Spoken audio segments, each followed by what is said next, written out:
So what's up, YouTube? Welcome back to another episode of the QHTC Track Life.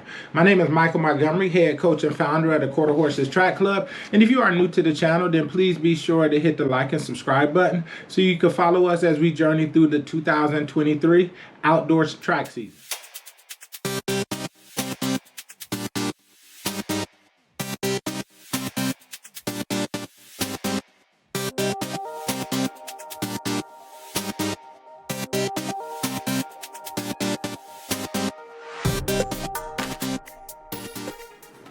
So in episode 4, we dived feet first into the first phase of training, which is called general prep. So if you didn't get a chance to check out episode 4, please get a chance. I link it in the description. But at a high level, in general prep, we're basically training to train. So we're not doing really track specific workouts. Most of our workouts is just general conditioning stuff that's related to all athletes. One of the things we're focused on is just getting overall stronger, getting overall fitter. And also working on any muscle imbalances or anything that we think will possibly prevent us in the future for being able to train at a level that we need to in order to hit our yearly goal. So over the last couple weeks, we actually didn't get a whole lot done, mainly because it was holidays with Christmas and New Year's, but also like the rest of the country, during the Christmas week, we actually ran into, a huge cold front came through,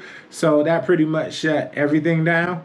Full disclosure, I was actually on a family cruise during that week, so I didn't really have to deal with the cold weather. But I didn't leave my athletes to their own devices. I actually did give them homework that they needed to do, and they also needed to turn it in on the first day of practice, the first day of in-person practice, which was January 1st. So right now, currently, we are still in general prep. My thinking was general prep was going to last anywhere from 8 to 12 weeks.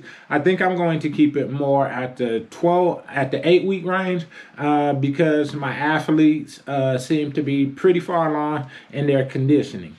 That lines up with my high schoolers going off to do school track. And it still gives me an opportunity to build a pretty strong base for my younger kids.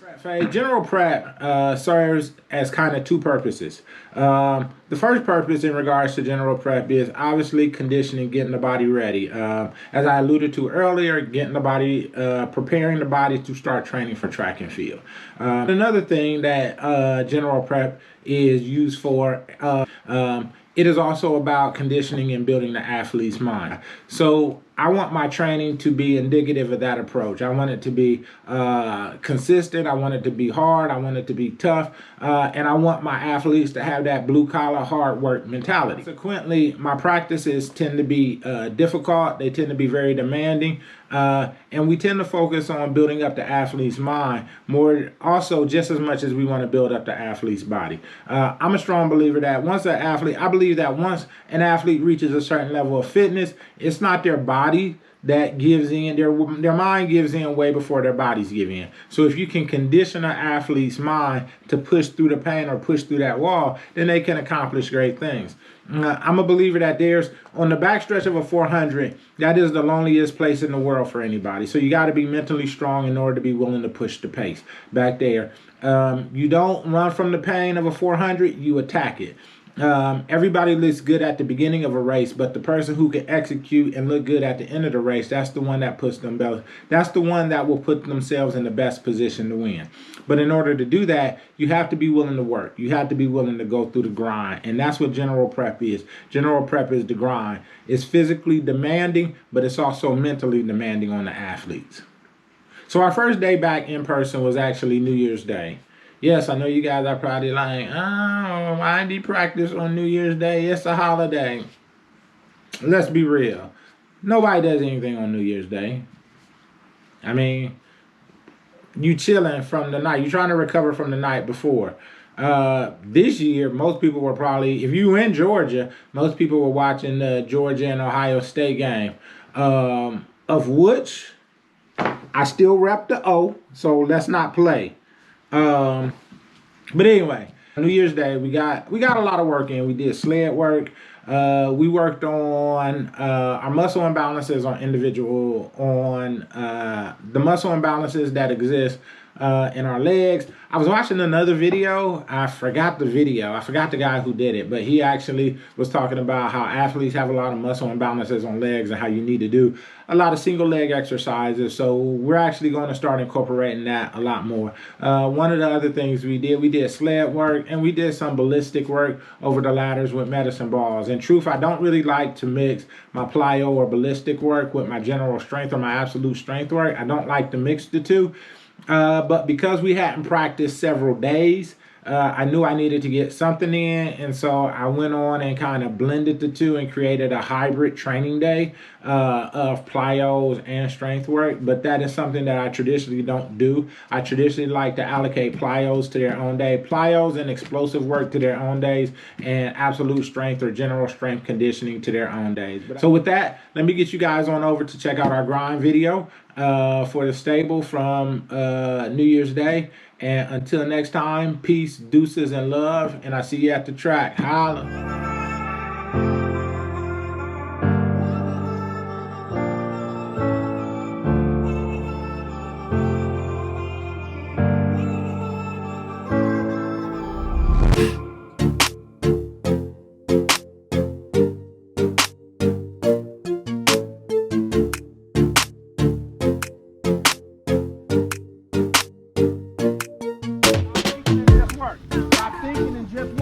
Stop thinking and just work. Don't think about anything. Just go. The body knows what to do. The body's a machine. It's already ready to go. Don't think, just work. You a machine, dog. Turn around. Let's go back.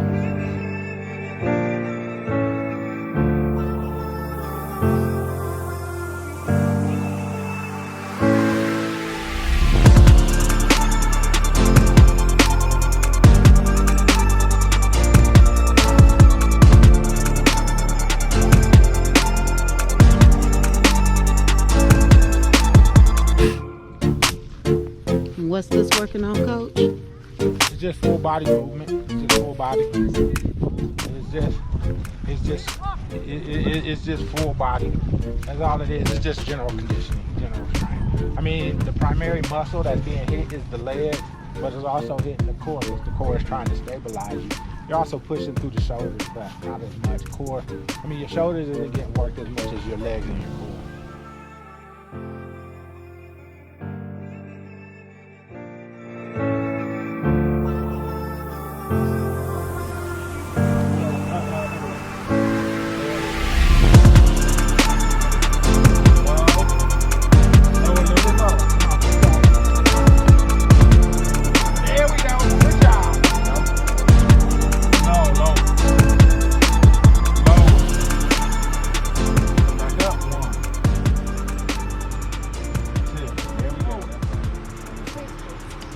Push up, go. Lower. Lower, girl. Come on. No, that's not low enough. Go.